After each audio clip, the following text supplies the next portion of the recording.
You're listening to The Crunch with Cam Slater, right here on RCR, Reality Check Radio. David FARRAR is, in my opinion, New Zealand's best pollster. He's forgotten more than others know about polling.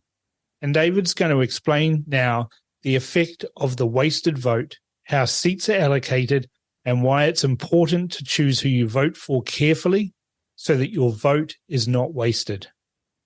Welcome, David, back to The Crunch. Hey, great to be back, Cam. So I had Sandra Gowdy on my show a couple of weeks ago, and we were talking about the wasted vote. And Sandra was saying that if you vote for a party that doesn't make the 5% threshold or win an electorate seat, effectively your vote doesn't count. And worse than that, let's say there was a party, let's call it the Black Party, let's say they got 3% but didn't meet the threshold and didn't win a seat. That's effectively 4 seats that then, due to the calculations of MMP and the rules, get reallocated to the other parties. Was that statement true or false? The statement's basically true. It's not quite that they're reallocated, but Sandra's quite correct that your vote, if it's for a party that doesn't meet the threshold, will not determine seats in Parliament. It will go to those seats that would have gone to that party will go to other parties. Right. So let's put a scenario together so that listeners can understand. We've got, let's say, a red party, blue party, yellow party, green party, Black Party, and then we've got, let's say Freedom A, Freedom B, and Freedom C, right? Yeah. So red, blue, green, yellow, and black all get across the 5% threshold. So their seats are determined by the percentage of the vote that they got. There's a formula, but it's basically proportional to their vote. Key thing here is on election night, you see all the tables. Everyone's vote gets counted, right? Yes. In last election, there were 18 parties or something. So your vote is counted and it gets put up on a table. But what they then do is they say, have you got over 5%? Yes, no. Or have you won an electorate seat? Yes, no. If the answer to both of them is no, they then throw those parties away for the purpose of allocating seats. So the votes count that they're up on a table, but when it comes to who gets seats, any votes for those parties are literally disregarded. So if you've got, say, Freedom B party gets 3%, because people want to vote for a party that reflects their views about freedoms and rights and all those sorts of things, but it gets 3%. That's effectively 4 seats that represents. What happens to those 4 seats because they didn't reach the threshold or win an electorate seat? What happens to those 4 seats? Effectively what happens is not that they're literally taken off them and given to other parties, but the way the formula works is very roughly 2 of those seats will go to centre-right parties and 2 of those seats were going to centre-left parties. So if we take your Freedom Party, if what's motivating you is you hated what the government did over COVID and you vote for a party that doesn't make the 5%, effectively half of those votes will help government parties get re-elected and half will go to the other side. It's not quite as simple as that because it depends how many actual votes blue, red, green get. But what it means is you get no seats. The other parties, instead of having 116 seats to split between them, get 120 seats between them. So those 4 seats are going to go to one of the parties that made the threshold. So if you are a voter that wants to send a message against the government and you're supporting one of these minor parties that doesn't look like it is going to get across the threshold, how can you ensure then that you are voting against the government? The most certain way is you vote for a party that is certain to make the threshold and has explicitly stated they're going to throw the government out. Where you get a bit of judgment is if you've got a party near the threshold, you have to make a call, well, I prefer them to one of these other parties bound to make the 5%. So do I think they'll make it? And here's what my general rule of thumb is. Like, keep looking at the polls during the campaign. I've never seen a party that's been polling under 3% suddenly in a surprise make 5% on election night. Yeah. Now, you have suddenly had things change. Like Peter Dunn had an amazing leaders debate and he went from 1% to 6% in the polls. But you saw that happen in the polls. There is a sort of not quite exception to my rule of under 3%. Really, actually, I've never seen a party under 4% end up making 5%, with the exception being New Zealand First, because Winston is such a known quantity and so good at publicity, antagonises the media.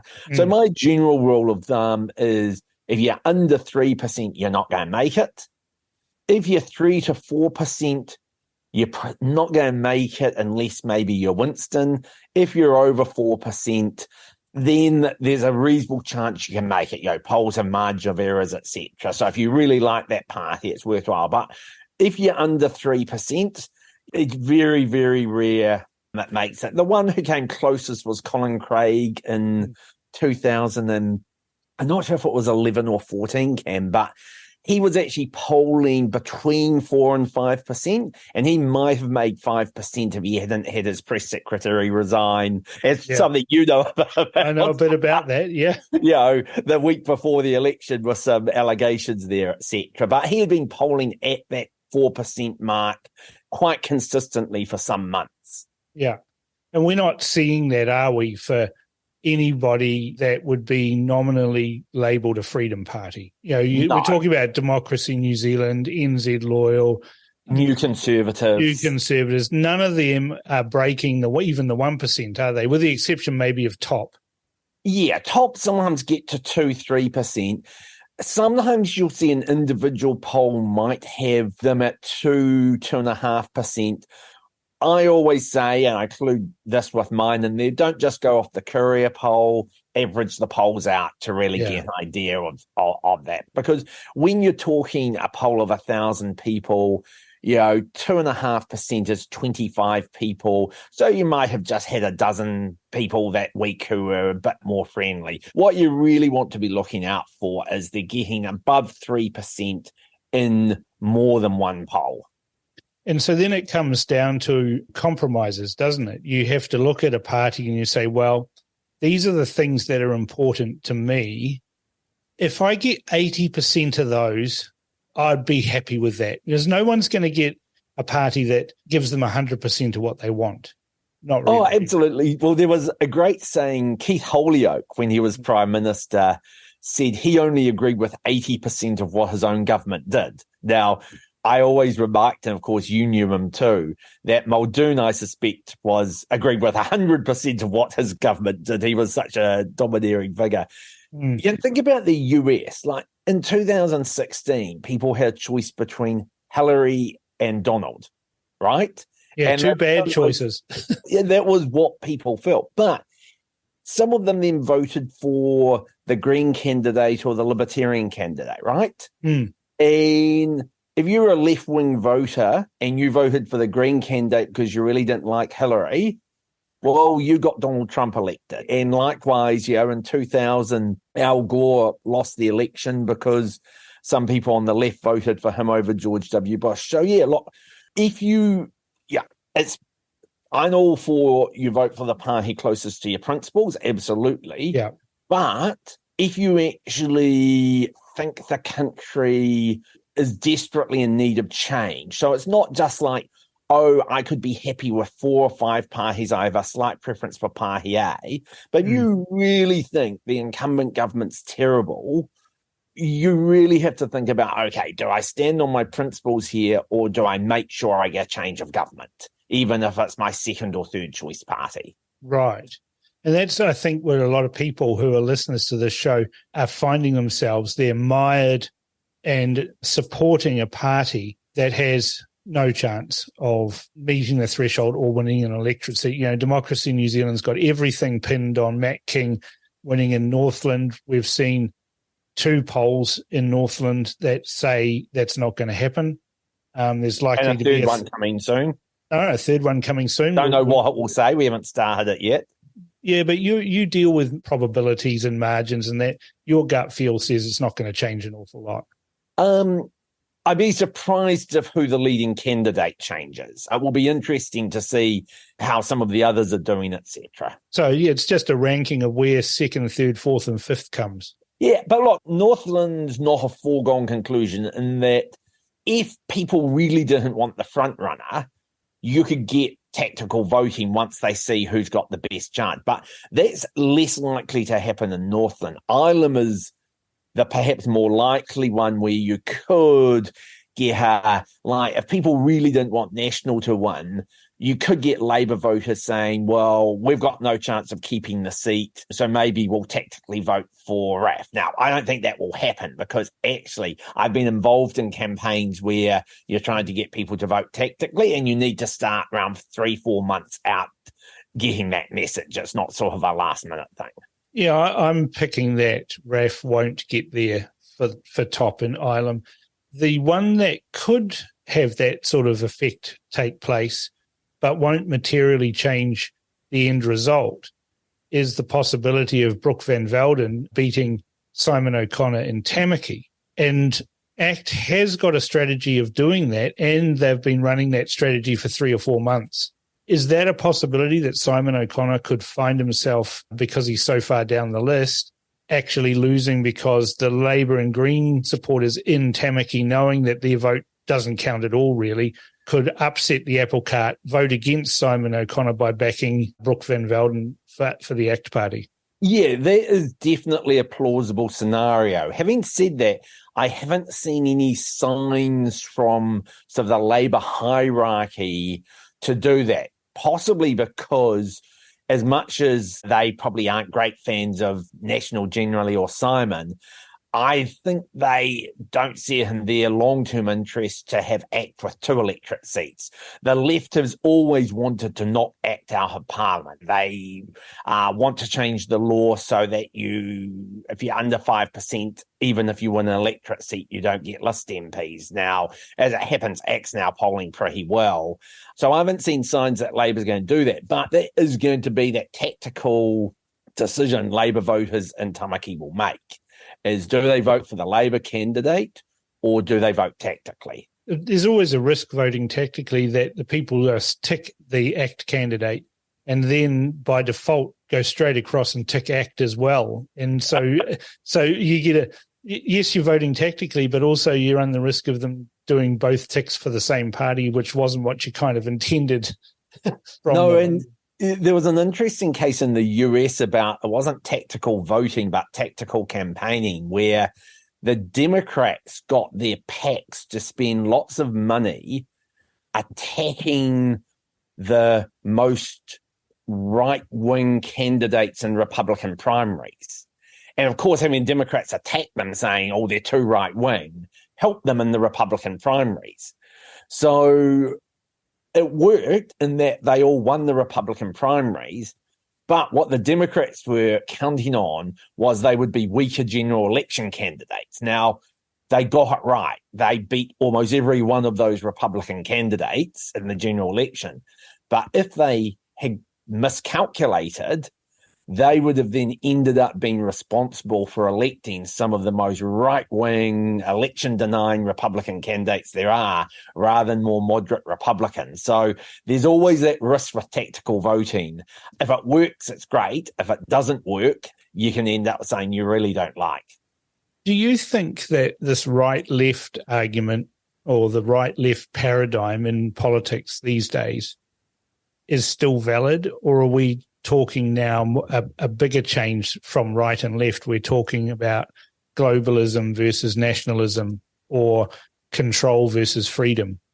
Yeah, look, that's a great question. There's still some who see it traditional economic terms left-right, but I think populism, anti-establishmentism, I'd probably call it. I see that with the freedom parties a lot, is certainly quite a big factor. And look, if you look at the election tax policies, for example, I mean, National's leaving the 39% tax rate in place. I understand absolutely why they're doing that politically, but they're actually campaigning on, we're going to give a millionaire the exact same tax cut as someone on $70,000. That's not a huge right-left divide. That's the sort of thing, any moderate party could do, etc.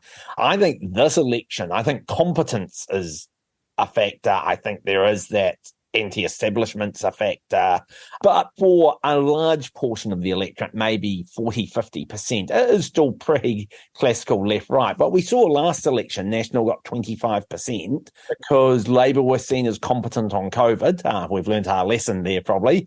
And where Labour picked up the most votes were all the traditional national areas, rural New Zealand, etc., all the wealthy seats. They won the party vote in every seat except Epsom. So that tells me that, no, people aren't just voting on this sort of economic left-right. Of course, the economy's tanked since then and is in really bad shape. I mean, the projections from Treasury are awful. The levels of debt, I remember the Labour Party campaigning against John Key and his government, producing charts with the debt levels going up, ignoring the fact that we'd had the two Christchurch earthquakes, which required recovery and borrowing to do that. Those borrowing levels that were under John Key are a fraction of what the Ardern-Hipkins regime has ended up borrowing, and we're in a very dire straits now, and we're seeing that the penalty of that with inflation out of control, interest rates going to levels that we really haven't seen since the 1990s. Yeah, and what's quite scary too, Cam, is global economic shocks tend to come around every 10 years. And what good economic management is pay your debt down and get your debt low when it's good times. So as 73, we had the oil shock. 87 was the share market crash. 99 or 98 was the Asian crisis. And 2008 was the GFC. Now, here's the thing. People think we've had the shock because of COVID. COVID was a physical shock, as in there was a pandemic, we closed things. It wasn't an economic realignment. So I actually think we are overdue for the usual 10 to 12 year global economic readjustment, I guess you call it. And yes, we haven't had that period of 3 or 4 years we've been paying down the debt. We've been massively increasing it. And we're, one of the smaller, most exposed. So I think it's a huge concern. And, we're getting a bit geeky here, but the International Monetary Fund surveyed 160 countries on their growth prospects. And we weren't last, Cam. We were 159th. We were just ahead of Equatorial Guinea. Which is an economic basket case. Well, I don't know it is. I just sort of assume it kind of looks like it is, but there's 158 countries ahead of us on those rankings. Their forecast growth. Yeah, I don't think we've got any growth forecast. And I certainly can't see it continuing if the Labour-Green coalition continues on. I think it's just going to get materially worse. And I think Grant Robertson is going to go down in history as perhaps one of the worst finance ministers we've ever had. Well, of course, it won't just be a Labour-Green coalition. It's been 15 months since Labour-Greens looked like they could possibly form a government. The only way Labour gets re-elected is they will have to rely on both the Greens and Te Pāti Māori. And, let's just say I doubt that's going to be a more fiscally responsible government. No, it'll be insane. So just to round out our talk about the wasted vote and where it's going, your advice to people that are considering voting for a anti-establishment or freedom type party is what? Well, generally, if they're consistently polling below 3%, it's very, very, very unlikely they will make it. And if you want to change the government, if you want your vote to count, you need to vote for a party that is either well above the 5% threshold or based on history, very likely to make that threshold, or of course, that they're very likely to win an electorate seat. And don't look at just one poll. Don't trust polls leaked by parties themselves. Look at the average of the public polls. Yeah, so you've got to take into account the Roy Morgan, the Taxpayers Union poll, One News, News Hub, and the rare polls that the New Zealand Herald and stuff do. But if you look at all of those and polls, Talbot Mills. Yeah, Talbot. Only when they're public, though, because they like leaking them when they're good news for the Labour Party. They do. But yeah, if you can get the public polls that come out with that, average those, track that yourself, and have a look at the trend. That's what I always say, look at the trend. And just the final note, I guess, I'm seeing now the usual pattern starting to emerge in polling if you ignore 2020. The usual pattern is the larger parties slip away towards the conclusion of the campaign, and some of the minor parties just come up a bit, and that's what it's starting to look like now. Is that we've certainly seen that, because it's easier during the campaign for the minor parties to start to get more publicity. They're spending on billboards, etc. So we're certainly seeing that. Other thing worth thinking about is people keep thinking it's only, I'm not sure if it's like 6 or 7 weeks till the election, but I believe the election starts on the 3rd of October. That's when advance voting starts. The election is not the 14th of October. That's just when they count the votes. So in terms of persuading people who to vote for, they've got to do it before October the 3rd. Only less than 4 weeks left to really persuade people. The last 2 weeks of the campaign is actually get out the vote. So if you're looking at the polls, there's only around 3.5 more weeks of polling to focus on, because once people start voting, we're going to be having the results set. I mean, of course, you still have half vote on election day. It might not even be half this year. It might be a third. This is going to be a tricky one for you, David, but do you agree with Winston Peters? I can almost hear the no coming out of your mouth. Yeah. Do you agree with Winston Peters that there shouldn't be any polling once voting starts? No, and here's why. Winston's long said this. First of all, you could ban publishing of polls, but look, social media age, Streisand effect, everyone would then just be leaking the polls, rumouring the polls. It would actually work. You'd make the political parties more powerful, because they would actually still be doing internal polling, so they would know what's happening. And also you've got overseas polling companies. There's a Aussie firm that polls for a British newspaper. How do you stop them, basically, etc.? Yeah. I think what Winston's getting at is polls can be self-fulfilling prophecies. And if there's bad polls out there, they can damage a party. If a poll says you're at 1% and you're at 4.5%, people then might not vote for you. Yeah. General advice, again, is don't cherry pick the polls. Look at the averages there. I've actually studied the election results since 1996 for every poll and every party. The average error tends to be around 1.1%. So they're not, in New Zealand, they've actually been reasonably accurate. So that's a big difference if you're a small party, but it's not so big an issue if you're the Labour Party or the National Party.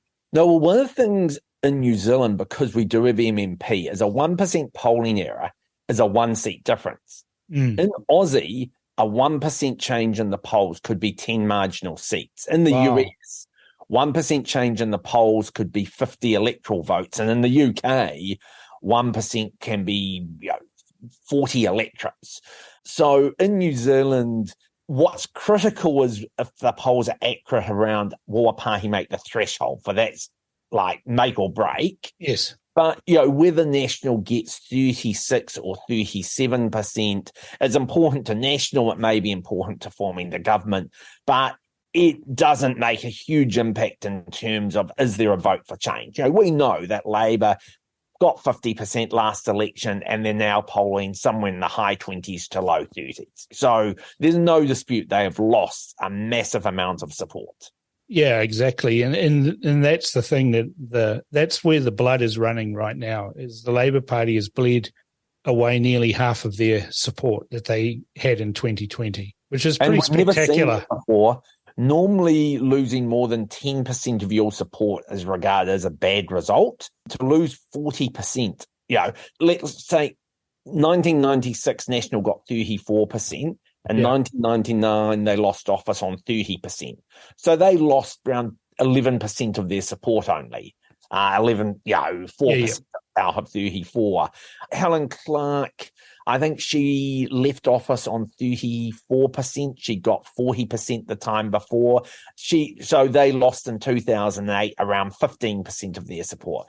We've got a government that got the only majority ever under MMP, and they're actually now the lowest polling party in government in the history of MMP too.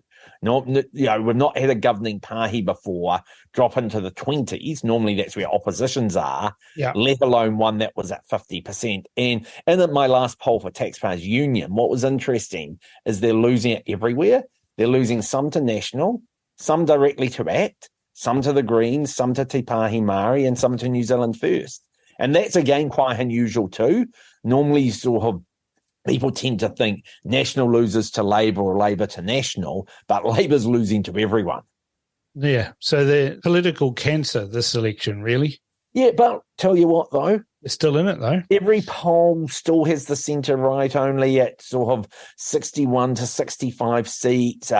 Is more likely than not there's a change of government, but it's far from a done thing. If I've actually been looking back at the past MMP elections, John Key, everyone thinks he won landslides. He generally only had 61, 62, 63 seat majorities. So what if we had to pick a year that the feeling of the polling is giving you? Is this a 1990 landslide like Jim Bolger, or is it a 1996 with the minor parties surging up? Or I think it's a 2002. Up until a month ago, I thought it was more 2005, which is National and Labour neck and neck, etc., really tight race. And I may change this.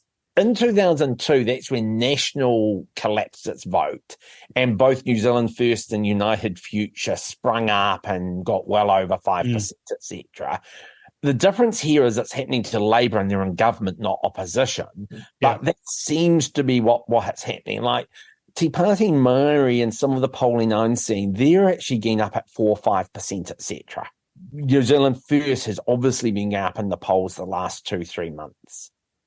Well, your good friend Bill English might get the monkey off his back of the 20.92%.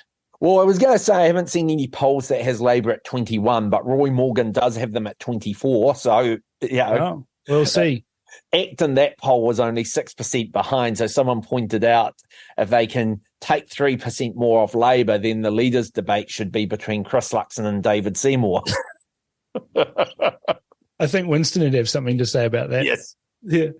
Thank you very much for explaining the effect of the wasted vote and a little bit extra about polling. Thanks a lot for coming on The Crunch. Thanks, Cam. Enjoyed it. No worries. David certainly shared a few insights there.